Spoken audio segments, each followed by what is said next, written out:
దేవునిని పూర్తి విశ్వాసముతో నమ్మేవారమై మనం ఉండాలి.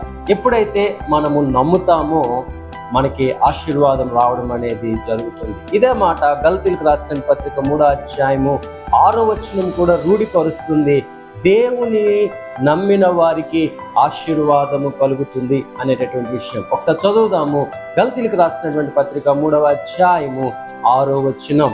రెండవదిగా మనం చూడాల్సినటువంటి మాట ఏమిటి అనంటే, దేవుని మాటను మనము వినేవారముగా ఉండాలి. ఆశీర్వాదం కావాలి అనంటే దేవుని మాటను మనం వినాలి. దేవుని మాటను ఎప్పుడైతే మనం వింటామో ఆయన ఆశీర్వాదాన్ని మనము పొందుకునే వారమై ఉంటాం.